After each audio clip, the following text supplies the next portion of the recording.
Praise the Lord. God's triple shalom on you. Indian Church of Christ, may the Lord Jesus Christ bless you all and keep you safe.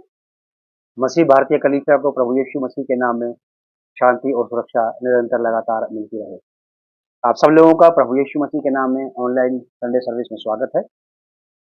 और जैसा कि आप और हम सब लोग जानते हैं कि आज पुनरुत्थान का दिन है, प्रभु यीशु मसीह के जी उठने का दिन, और यही प्रभु का दिन भी कहलाता है। और क्या ही भली और मनोहर बात है कि प्रभु के लोग प्रभु के दिन में मिले, प्रभु के लोग प्रभु के दिन ही प्रभु की आराधना करें, प्रभु की तारीफ करें, उसकी स्तुति करें, प्रभु का धन्यवाद करें कि प्रभु ने आपको और हमें ये समय दिया है। आइए, इससे पहले कि हम आज की पुनरुत्थान की सभा को, चर्च सर्विस को शुरू करें, प्रार्थना करेंगे। आदरणीय पिता, प्रभु यीशु मसीह के नाम से हम आपका धन्यवाद और आपकी तारीफ करते हैं क्योंकि आपने समय हमें दिया है, प्यारे पिता परमेश्वर। और पिता परमेश्वर, प्रभु यीशु के नाम में हम अपने आप को आपके करीब ले आते हैं, आपके अनुग्रह के सिंहासन के नजदीक लाते हैं। अपने आप को प्रभु यीशु मसीह की पवित्रता में, धार्मिकता में, प्रभु यीशु मसीह के लहू में छिपा करके आपके करीब आते हैं, क्योंकि पिता परमेश्वर, प्रभु यीशु मसीह के बगैर हमारी पहुंच आप तक नहीं हो सकती। बड़ा धन्यवाद करते हैं प्रभु यीशु के, आपके द्वारा से, आपके माध्यम से, आपकी वजह से हमारी पहुंच सर्वशक्तिमान परमेश्वर इजराइल के कर्ता सेनाओं के यहोवा तक होती है। और हमारी प्रार्थनाएं परमेश्वर के सिंहासन के सामने, परमेश्वर के राज्य में, परमेश्वर के भवन में स्वीकार की जाती है। पिता, आपका बड़ा धन्यवाद करते हैं। आज की चर्च सर्विस को पवित्र आत्मा जी आप अपने नियंत्रण में लें, कंट्रोल में लें, पूरी कांग्रेगेशन को कंट्रोल में लें, और प्रभु आज सबको आशीष मिलने पाए, एक नया काम हमारे जीवनों में हो। आज हम अपने आत्मिक और आध्यात्मिक जीवन में एक कदम आगे बढ़ सकें। प्रभु ऐसा अनुग्रह दे, दया कर, प्रभु यीशु मसीह के नाम से पिता, इस प्रार्थना को हम मांगते हैं, आमीन। हम लोग इस गीत की किताब में से एक गीत गाएंगे, गीत नंबर 665। आप सब लोगों को आता है, महिमा से तू जो भरा हुआ, ज्योति में सदा रहने वाला। पुराना गीत है, बहुत अच्छा गीत है। महिमा से तू जो भरा हुआ, ज्योति में सदा रहने वाला, मनुष्य में तूने जन्म लिया, फिर से यीशु जग में तू आएगा। शुरू करेंगे हम लोग।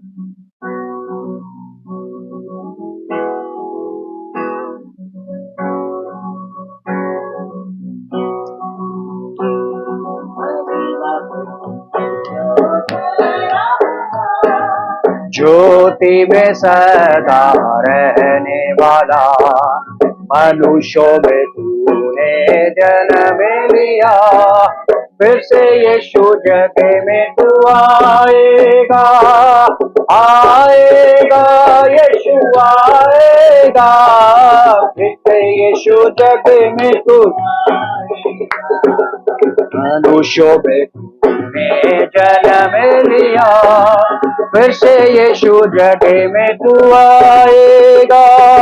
भूमि आकाश में समा न सका, मंदिरों में तू रह न सका, नम्र होके पैदा हुआ, मनों में हमारे घर तू बना, घर तू बना यीशु, घर तू बना, मने में हमारे घर तू बना,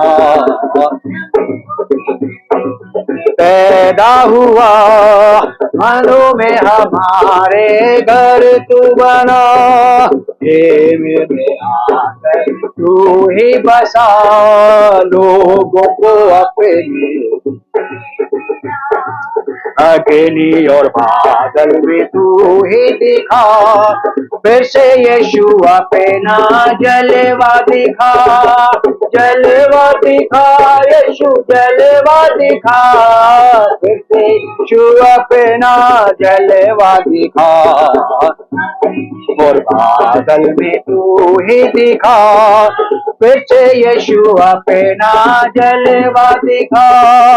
दानियल की प्रार्थना सुने, ऐद्रा की तूने सहायता दी, बाबुल में तूने बेदारी भेजी, अपने लोगों को फिर से दे रिहाई, दे रिहाई यीशु दे रिहाई, अपने लोगों को यीशु, बाबुल में तूने बेदारी भेजी, अपने लोगों को फिर से दे रिहाई, तू ही हमारा राजा है, तू ही मुक्ति दाता है, फिर से आने वाला है। प्यारे प्रभु यीशु तू जल्दी आ, जल्दी आ यीशु जल्दी आ, प्यारे प्रभु यीशु तू जल्दी आ, फिर से आने वाला है। प्यारे प्रभु यीशु तू जल्दी आ। बहुत अच्छा गीत है, बहुत पुराना गीत है। महिमा से तू जो भरा हुआ, ज्योति में सदा रहने वाला, मनुष्यों में तूने जन्म लिया, फिर से यीशु जग में तू आएगा। बहुत अच्छा अंतरा है। तू ही हमारा राजा है, तू ही मुक्तिदाता है, फिर से आने वाला है। प्यारे प्रभु यीशु तू जल्दी आ। कलीसिया तैयार रहे, क्योंकि प्रभु यीशु मसीह जल्द आने वाला है। समय मनुष्य में अभी निर्धारित नहीं हुआ है, परमेश्वर जानता है, पुत्र भी नहीं जानता, और जब परमेश्वर चाहेगा तब इस बात को लोगों पर प्रकट कर देगा अपने पुत्र के आने के द्वारा से कि प्रभु यीशु मसीह आ गया है। और जब तक प्रभु यीशु मसीह नहीं आते, हम सब लोग इसी पृथ्वी पर यहीं पे रहते हुए प्रभु के साथ रहें, अपने जीवन में प्रभु को पहला स्थान दें और तैयारी करें अपनी अपनी। जैसे किसी ब्याह शादी में, किसी फंक्शन में, किसी इवेंट पे शामिल होने के लिए हम तैयारी करते हैं, उसी तरह से प्रभु यीशु मसीह के आने के लिए तैयारी करें, ताकि हम उसके सामने खड़े होने के योग्य बन सकें, उसके साथ जाने के लायक बन सकें। हमारी सारी खामियां, खराबियों, घटियों को प्रभु जानता है। हम अपनी तैयारी करें, प्रभु अपनी तैयारी कर रहा है, और प्रभु की तैयारी से हमारी तैयारी हो जाएगी और हम उसके साथ चले जाएंगे। प्रभु कलीसिया को आशीष दे और पवित्र आत्मा कलीसिया को प्रिपेयर करे, तैयार करे कि कलीसिया प्रभु के आने के लिए सब सदैव जागरूक रहे। अब समय है आज के संदेश का। हम अपने जवान पास्टर अभिषेक लाठर के द्वारा से सुनेंगे परमेश्वर के संदेश को, कि आज हमारे लिए परमेश्वर की आज्ञा क्या है। पास्टर अभिषेक कृपया करके सामने आए और परमेश्वर के वचन की शिक्षा हमें दें।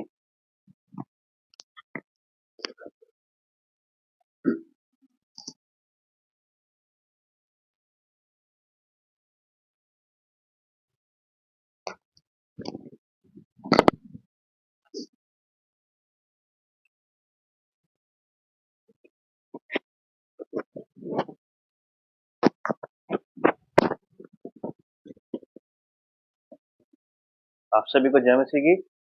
आप सभी का आज की ऑनलाइन संडे सर्विस में स्वागत है। और मैं आप सभी से निवेदन करना चाहूंगा, जैसे हम लोग आज अपने अपने स्थानों में बैठे, अपने अपने घरों में बैठे हैं, मैं चाहता हूं कि हम लोग अपने अपनी डायरीज और पेन्स को भी साथ में ले लें, ताकि हम लोग आज की शिक्षा को नोट कर सकें और उसको देख सकें।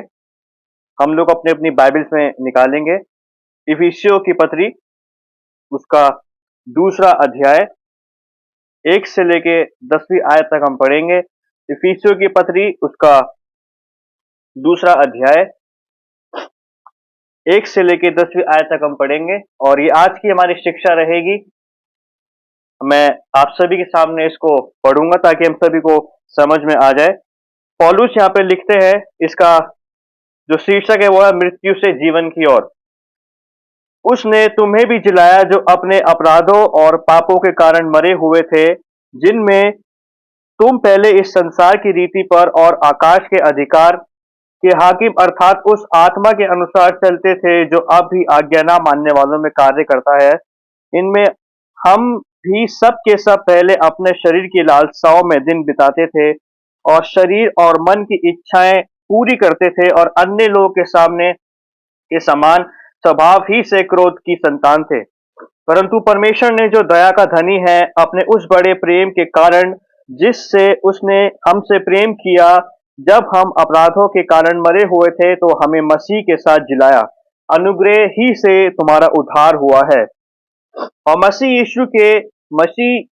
यीशु मसीह में उसके साथ उठाया और स्वर्गीय स्थानों में उसके साथ बैठाया, कि वह अपनी उस कृपा से जो मसीह यीशु में हम पर है, आने वाले समय में अपने अनुग्रह का असीम धन दिखाए। क्योंकि विश्वास के द्वारा अनुग्रह ही से तुम्हारा उद्धार हुआ है, और यह तुम्हारी ओर से नहीं वरन परमेश्वर का दान है, और ना कर्मों के कारण, ऐसा ना हो कि कोई घमंड करे। क्योंकि हम उसके बचाए हुए हैं और मसीह यीशु में उन भले कामों के लिए सृजे गए, जिन्हें परमेश्वर ने पहले से हमारे कारण के लिए, हमारे करने के लिए तैयार किया है। हमारी आज की शिक्षा का शीर्षक है कि हम बचा लिए गए हैं। हमारी आज की शिक्षा का शीर्षक है कि हम बचा लिए गए हैं। अंग्रेजी में इसको मैं बोलना चाहूंगा, हमारा आज का शीर्षक है वी आर सेव्ड। बचा लिए जाने से या बीइंग सेव्ड से मेरा क्या तात्पर्य है? जब कोई बचा लिया जाता है, बचा लिए जाने का सरल भाषा में अर्थ बनता है किसी नुकसान वाली जगह से सही सलामत निकल जाना। बचा लिए जाने का जो सरल भाषा में अर्थ बनता है वो है सही सलामत निकाल लिया जाना या दुर्घटना होने से पहले सही सलामत निकल जाना, अपनी जान को या जरूरी चीज को नुकसान ना पहुंचने देना। जिस प्रकार हम सब नुकसान होने से पहले किसी जगह से पहले ही निकल जाते हैं, उसी प्रकार हर एक बचा लिए जो मसीह हैं, वो मसीह जो बचा लिए गए हैं, वो अपने बचाए जाने को कभी भी तुच्छ ना समझें। जो मसीह बचा लिए गए हैं, अपने बचाए जाने को महत्व देना और उसके महत्व को समझना हमारे लिए बहुत जरूरी है, क्योंकि यीशु मसीह ने हमें बचाने के लिए कीमत चुकाई है। और अब हमें उस बचाए जाने को बरकरार रखने की आवश्यकता है। जब हम बचाए गए हैं तो हमें उस बचाव में बने रहने की जरूरत है। उस जगह पर हम ना जाएं जिस जगह से प्रभु यीशु मसीह ने हमें बचा लिया है, जिस जगह से हमें प्रभु यीशु मसीह ने छुड़ा लिया है, उस जगह पर हम ना जाएं, उस जगह पे हम वापस ना जाएं, पाप में हम ना जाएं, क्योंकि वहां से हम निकाल लिए गए हैं और प्रभु यीशु मसीह ने हमें बचाने के लिए कीमत चुकाई है। जिस क्रूस पर जिस सजा को हमें भुगतना था, उस सजा को, उस क्रूस को प्रभु यीशु मसीह ने अपने ऊपर सह लिया ताकि दंड हमारे ऊपर ना आए। जितने भी मसीह बचा लिए गए हैं, जितने भी मसीहों ने उद्धार को अनुभव किया है, हमें उस उद्धार में बने रहने की आवश्यकता है और हमें बचाए जाने के, हम जो बचाए गए हैं, हमें उसके महत्व को समझना है। जब हम इफिसियों की पत्री को पढ़ते हैं, तब हमें इस बात के बारे में पता चलता है कि जो परमेश्वर है वो मनुष्य के साथ वापस से अपना संबंध स्थापित करना चाहता है। जब हम पूरी इफिसियों की पत्री को पढ़ते हैं तो हम इसमें ये जानते हैं कि उसी रिश्ते को दोबारा से परमेश्वर स्थापित करना चाहता है। वो संबंध, वो रिश्ता जो प्रभु का आदम के साथ था पाप जगत में आने से पहले। जिस प्रकार परमेश्वर और आदम पाप आने से पहले दोनों साथ चलते थे, हाथ पकड़कर साथ चलते थे, उनके बीच में कोई भी तीसरा व्यक्ति नहीं था, उसी संबंध को परमेश्वर दोबारा से यीशु मसीह के जरिए आदम के साथ स्थापित करना चाहता है। और जब हम पूरी इफिसियों की पत्री को पढ़ते हैं तो हम इस इफिसियों की पत्री में पाते हैं परमेश्वर के अनुग्रह को। इफिसियों की पत्री में हम परमेश्वर के अनुग्रह को पाते हैं, परमेश्वर के अनुग्रह को और गहराई से जानते हैं। जब हम इफिसियों की पत्री को पढ़ते हैं तो हमें वहां पे परमेश्वर के प्रेम के बारे में पता लगता है। जब हम इफिसियों की पत्री पढ़ते हैं तो हमें इफिसियों की पत्री में परमेश्वर के प्रेम के बारे में पता लगता है, उसकी कृपा के बारे में पता लगता है, उसकी दया के बारे में पता लगता है। बहुत सारे बाइबल के विद्वान और पौलुस भी इस बात को बताते हैं कि इफिसियों की पत्री में परमेश्वर आज भी अपने लोग को बुलाता है। वो चाहता है कि हर एक व्यक्ति बचाया जाए और पौलुस इस बात को बताना चाहते हैं जो मसीह बच गए हैं वो बचे रहें।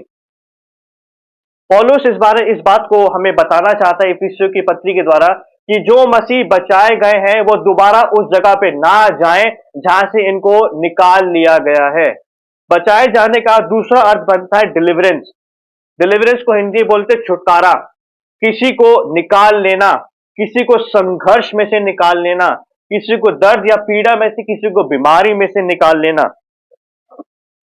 हम इसी की इफिसियों 2 अध्याय पहली और तीसरी आयत को पढ़ेंगे। यहाँ पे पौलुस बोलते हैं, उसने तुम्हें भी जिलाया जो अपने अपराधों और पापों के कारण मरे हुए थे, जिनमें तुम पहले इस संसार की रीति पर और आकाश के अधिकार के हाकिम अर्थात उस आत्मा के अनुसार चलते थे जो अब भी आज्ञा ना मानने वालों में कार्य करता है।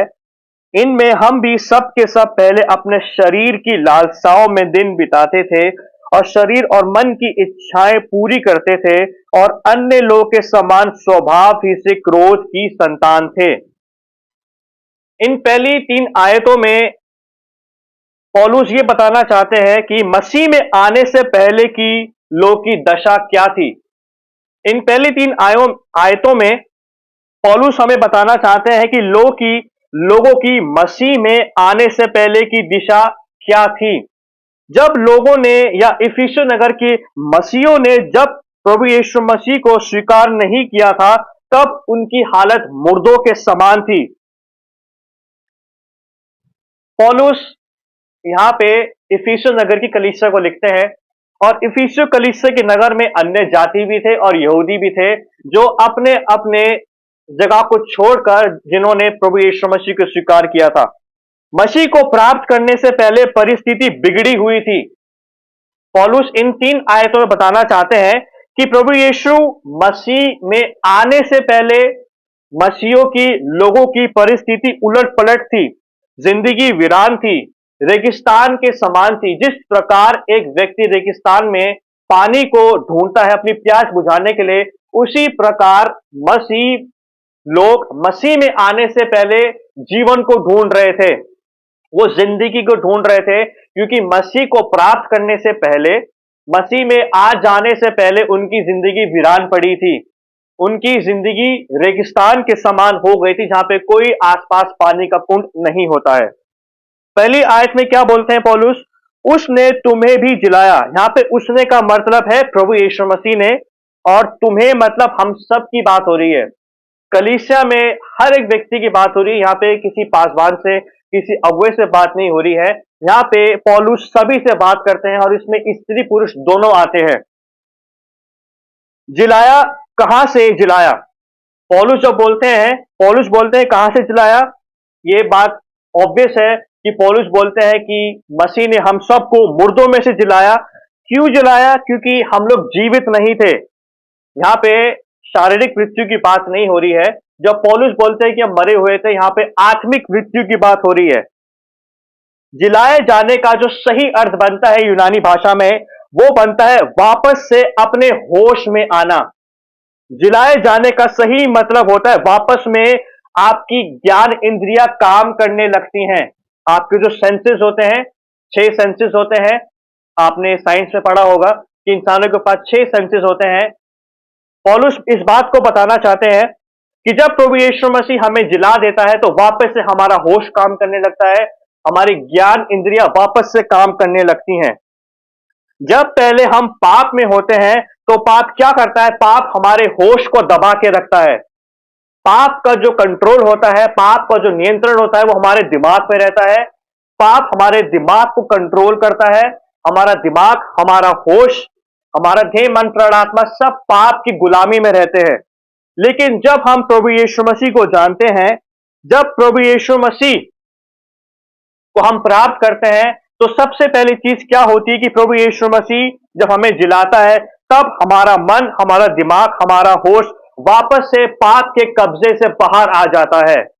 जब प्रभु यीशु मसीह किसी व्यक्ति को जिलाता है, तो हमारा होश, हमारा दिमाग, हमारा देह, मन, प्राण, आत्मा जो है वो पाप की गुलामी से बाहर आ जाता है, और हम लोग जिलाए जाते हैं। जब यीशु ने हमें जिलाया, जब जीवन दिया, तो सिर्फ सामर्थ और अभिषेक से ही नहीं भरा, बल्कि हमें धार्मिकता और पवित्रताई के मार्ग पर भी चलाया।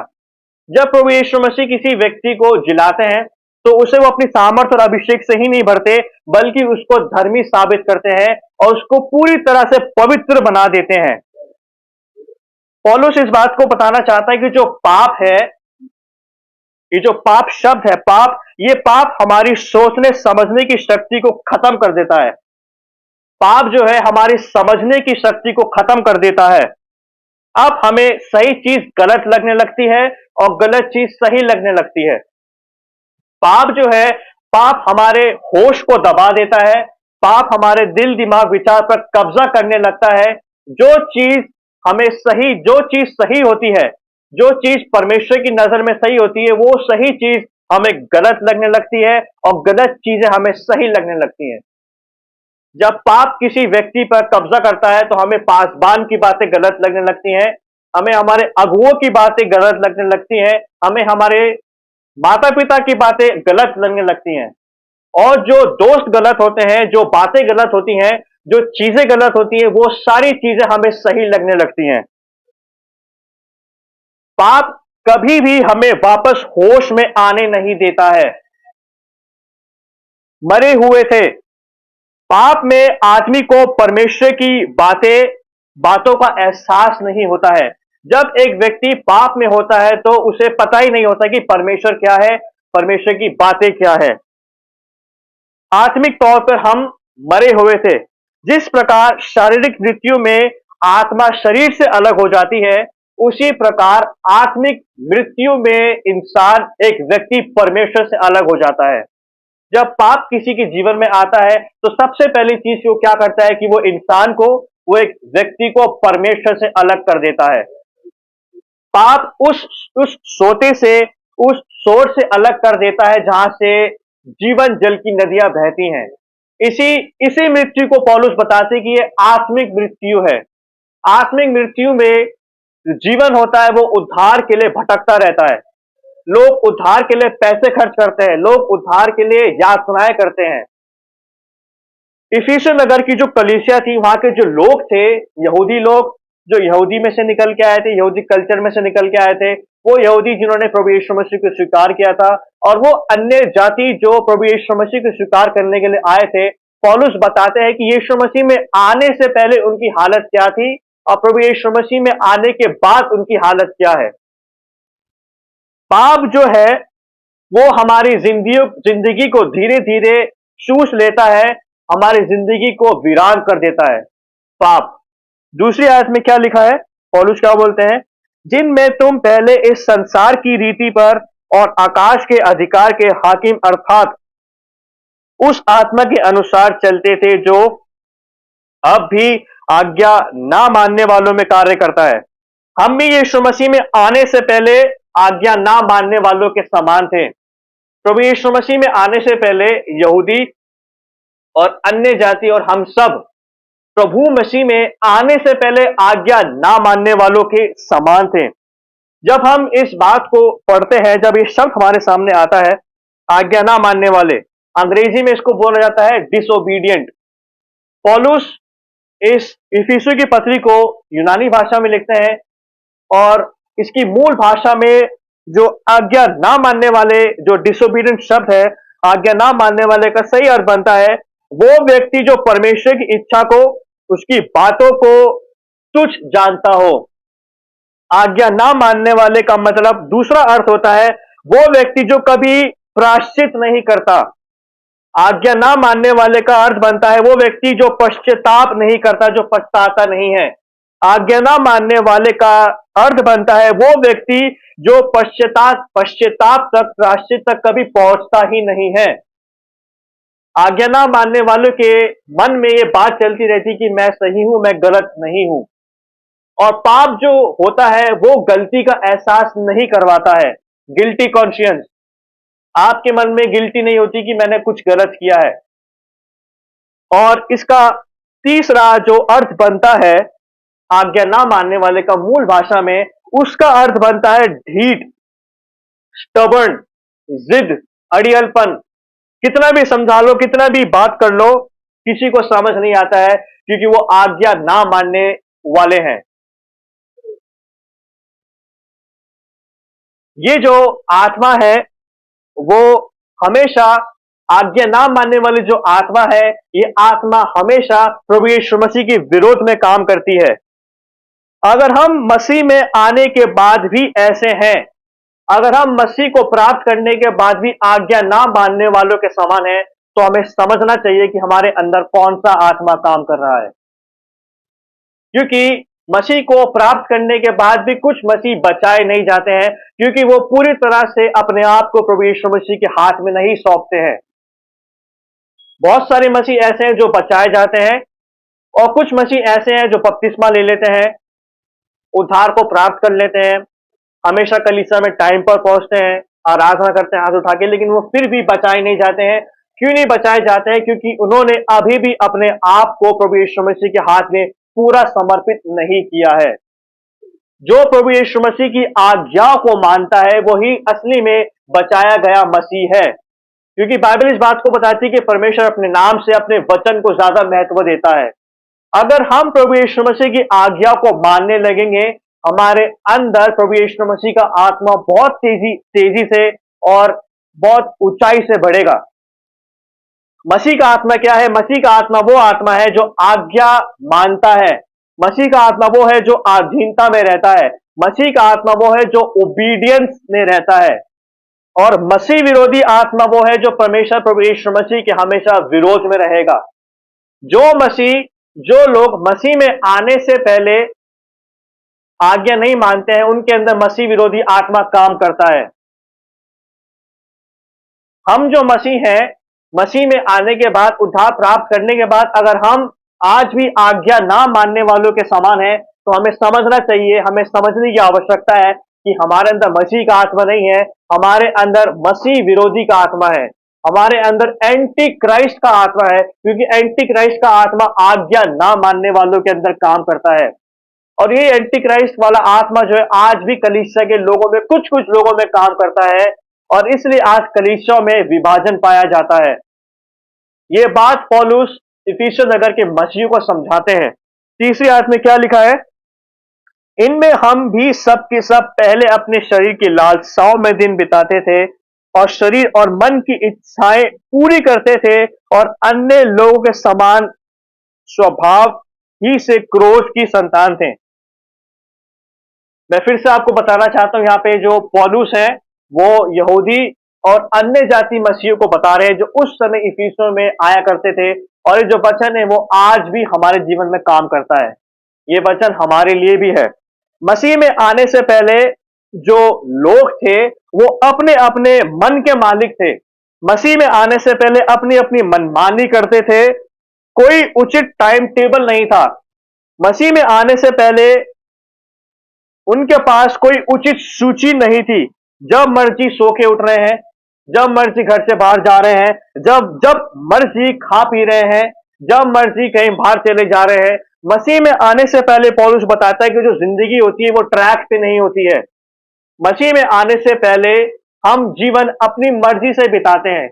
मसीह में आने से पहले जीवन जो है, जीवन की कोई प्रॉपर स्केड्यूल नहीं होता है। मसीह में आने से पहले सारी चीजें उलट पुलट होती हैं, चीजें सिधाई में नहीं होती हैं। हम अपने तौर तरीकों से काम करते हैं, लेकिन मसीह में आने के बाद सारी चीजें सिधाई में आ जाती हैं। हमें इस बात को समझने की आवश्यकता है कि मसीह में आने से पहले हमारा जो जीवन है वो सिधाई में नहीं चलता है। मसीह में आने के बाद सारी चीजें अपने आप ट्रैक में वापस आने लगती हैं। मसीह में आने के बाद हम अपनी मनमानी नहीं कर पाते हैं। मसीह में आने के बाद अब हम अपने मन के मालिक नहीं होते हैं। मसीह में आने के बाद जो व्यक्ति सच में बचाया गया है वो अपने जीवन को एक ऑर्डर में लेके आता है। मसीह में आने के बाद सारी चीजें ऑर्गेनाइज्ड हो जाती हैं। मसीह में आने से पहले सारी चीजें उथल पुथल होती हैं। मसीह में आने से पहले सारी चीजें बिखरी हुई होती हैं।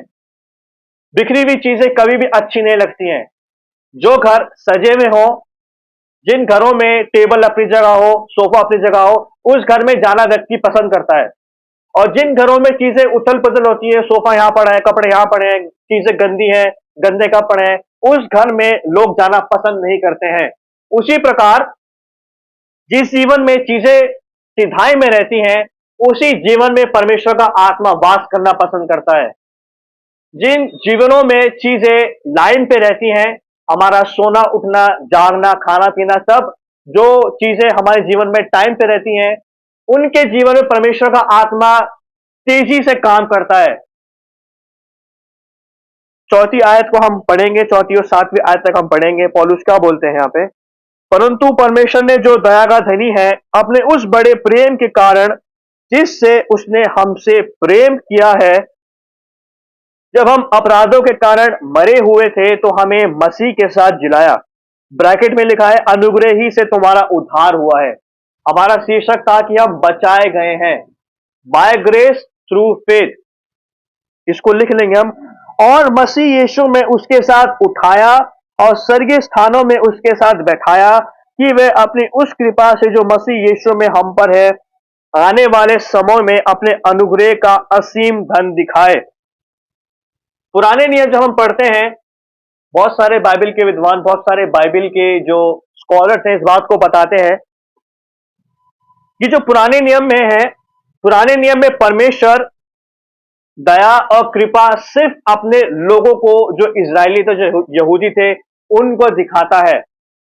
पुराने नियम में परमेश्वर दया सिर्फ इजरायलियों पर करता था, अपने चुने हुए लोगों पर करता था, यहूदियों पे करता था।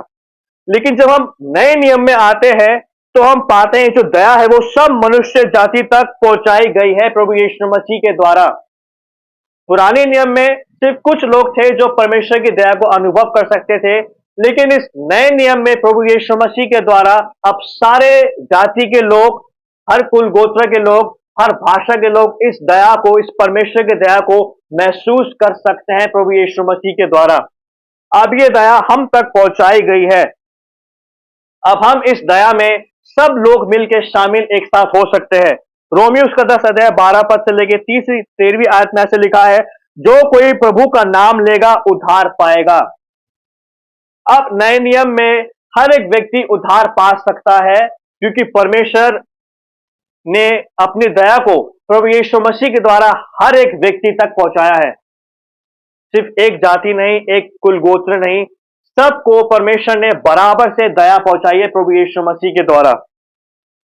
यहां पे जो प्रेम शब्द इस्तेमाल हुआ है, अगर हम इसको मूल भाषा में देखेंगे, अगर इसको यूनानी भाषा में देखेंगे, तो जो प्रेम शब्द है, इस प्रेम को बोलते हैं अगापे। ये वो प्रेम है जो परमेश्वर करता है। परमेश्वर का प्रेम, इसको लिख लेंगे हम, परमेश्वर का जो प्रेम है वो शुद्ध और पवित्र प्रेम है। परमेश्वर के प्रेम में कोई छल, कोई कपट, कोई झूठ, कोई चालाकी नहीं है। परमेश्वर का प्रेम फायदेमंद प्रेम नहीं है। परमेश्वर अपने फायदे के लिए हमसे प्रेम नहीं करता है, बल्कि परमेश्वर हमारे फायदे के लिए हमसे प्रेम करता है। परमेश्वर के प्रेम में और इंसानों के प्रेम में फर्क पाया जाता है। जब कोई व्यक्ति आपको प्रेम करता है, अपने फायदे के लिए प्रेम करता है, चाहे हमारा नुकसान ही क्यों ना हो जाए। लेकिन परमेश्वर ने हमसे प्रेम किया और अपना नुकसान किया। उसका नुकसान क्या था कि उसने अपने एक लौते पुत्र प्रभु यीशु मसीह को हमारे लिए दे दिया, ताकि हमारा फायदा हो सके। परमेश्वर का प्रेम फायदा नहीं देखता है। परमेश्वर का प्रेम खुद का फायदा नहीं देखता है। परमेश्वर का प्रेम मनुष्य का फायदा देखता है, ताकि मनुष्य बचाए जाएं और उसके साथ वापस उस संबंध में आ सके जो आदम के साथ था पाप जगत में आने से पहले। 5वीं आयत में क्या लिखा है, पौलुस क्या बोलते हैं, जब हम अपराधों के कारण मरे हुए थे तो हमें मसीह के साथ जिलाया, अनुग्रह ही से तुम्हारा उद्धार हुआ है, बाय ग्रेस थ्रू फेथ। जो बात पहली आयत में पौल बता चुके हैं, वही बात, वही सेम आइडिया 5वीं आयत में पौलुस रिपीट करते हैं। क्यों करते हैं? क्योंकि ये बात बहुत महत्वपूर्ण बात है। वो दोबारा से बताते हैं कि तुम आत्मिक तौर से मर चुके थे, तुम्हारे आसपास परमेश्वर नहीं था, तुम परमेश्वर से दूर थे, पाप ने तुम पे कब्जा कर रखा था। लेकिन जब मसीह तुम्हें उद्धार देता है, जब तुम मसीह को प्राप्त करते हो, तो तुम जिलाए गए हो। अब तुम्हारे ऊपर संसार का, शत्रु का, पाप का कोई अधिकार नहीं है, क्योंकि मसीह में आने के बाद प्रभु यीशु मसीह ने हमारे ऊपर से पाप के कब्जे को तोड़ा है। जब पाप हम पे कब्जा कर लेता है, हमारी आत्मिक मृत्यु हो जाती है, हमारे जीवन में सूखापन आ जाता है, हम उद्धार के लिए भटकते रहते हैं, हम सच्ची शांति के लिए, सच्चे प्रेम के लिए भटकते रहते हैं। ये जो आत्मिक मृत्यु होती है, ये जो पाप होता है, ये हमारे ध्यान को परमेश्वर पे से हटा के संसारिक चीजों में लगा देता है। और संसारिक चीजें टेम्पररी है, हमेशा के लिए नहीं है, लेकिन परमेश्वर का प्रेम हमेशा के लिए है। परमेश्वर की शांति सच्ची है, परमेश्वर की शांति हमेशा के लिए है, परमेश्वर का जीवन हमेशा के लिए है। और ये जो पाप है, वो उन जगहों पे हमारे ध्यान को लगा देता है जो चीजें बहुत कम टाइम के लिए है, वो चीजें खत्म हो जाती है, फिर हम दूसरी जगह चले जाते हैं। हमारे अंदर संतुष्टि नहीं होती है, और इसी संतुष्टि को प्रभु यीशु मसीह मिटाता है, इसी संतुष्टि को प्रभु यीशु मसीह पूरा करता है। प्रभु यीशु मसीह बोलते हैं, जो मेरे पास आता है वो दोबारा कभी प्यासा नहीं रहेगा। ये उद्धार की बात हो रही है। हम मसीह में आने से पहले उद्धार से वंचित थे, हम सच्चे जीवन से वंचित थे, हम सच्चे परमेश्वर से वंचित थे। लेकिन यीशु मसीह में आने के बाद हमारे जीवनों में परमेश्वर का बहुत आज का जीवन आता है। छठी आयत को हम पढ़ेंगे, इसी आयत को हम दोबारा देखेंगे। पांचवी आयत में क्या लिखा है? जब हम अपराधों के कारण मरे हुए थे तो हमें मसीह के साथ जिलाया, अनुग्रह ही से हमारा क्या हुआ है? उद्धार हुआ है। ये अनुग्रह ही है जिसने हमें उद्धार तक पहुंचने में सहायता की है। ये जो उद्धार है, ये समझ लीजिए कि हम थके हुए हैं और हमने एनर्जी ड्रिंक पी है। उद्धार एक एनर्जी ड्रिंक के समान है जो हमें ताकत और सामर्थ्य देता है ताकि हमारी पहुंच अनुग्रह तक हो सके। अंग्रेजी में ग्रेस को बोला जाता है अनमेरिटेड फेवर, मतलब हम लायक नहीं थे, हम लायक नहीं थे, हमारी कोई हैसियत नहीं थी, लेकिन अनुग्रह ने हमारे स्टेटस को ऊंचा किया और हमें परमेश्वर से मिलाया। ये अनुग्रह ही है जिसने हमें लायक बनाया, हम डिजर्विंग बन पाए। जो चीज हमें कभी नहीं मिल सकती थी वो चीज हमें अनुग्रह ने दिलाई है। बहुत सारे लोग होते हैं जो सोर्स लगाकर कहीं पहुंचते हैं, उसी प्रकार अनुग्रह हमारा सोर्स है। इस सोर्स ने हमें परमेश्वर तक मिलाया है। ये अनुग्रह ही है जिसने हमें लायक बनाया कि हम परमेश्वर के साथ चल सकें, परमेश्वर को अपना मुंह दिखा सकें। और पौलुस इस बात को बताता है कि जो अनुग्रह है हम इसको हल्के में ना लें, इसका गलत फायदा ना उठाएं। ये जो अनुग्रह है इसी ने हमें उद्धार तक पहुंचाया है। और पौलुस बताते हैं कि हम इस उद्धार को हाथ से जाने ना दें। क्यों ना जाने दें? क्योंकि जो उद्धार है वो हमारे हाथ से छूट सकता है। अनुग्रह मदद करता है कि हम अपने अनुग्रह को डरते हुए और कांपते हुए पूरा करते चले जाएं। पौलुस इस बात को बताना चाहते हैं कि जो उद्धार है वो हमारे हाथ से छूट सकता है, और जो अनुग्रह है वो हमारी मदद करता है कि हम इस उद्धार में बने रहें, इस उद्धार को बना के रख सकें, क्योंकि उद्धार छूट सकता है। छठी आयत में क्या लिखा है? आठवीं और नौवीं आयत को हम पढ़ेंगे। पौलुस यहां पे बोलते हैं, क्योंकि विश्वास के द्वारा अनुग्रह ही से तुम्हारा उद्धार हुआ है, और यह तुम्हारी ओर से नहीं वरन परमेश्वर का दान है। Salvation is the gift of God. It is the gift from God. ये हमारे कार्यों से, ये हमारे कर्म से नहीं हुआ है, बल्कि इसे परमेश्वर ने दिया है, और परमेश्वर ने अनुग्रह के द्वारा हम तक ये उद्धार पहुंचाया है। हम लोग लायक नहीं थे। नौवीं आयत में क्या लिखा है? और ना कर्म के द्वारा, ना कर्मों के कारण, ऐसा ना हो कि कोई घमंड करे, क्योंकि हम उसके बनाए हुए हैं और मसीह यीशु में उन भले कामों के लिए सृजे गए जिन्हें परमेश्वर ने पहले से हमारे करने के लिए तैयार किया है। हमारे कामों से नहीं, हमारे अच्छे चरित्र से नहीं, बल्कि अनुग्रह ही से हमारा उद्धार हुआ है।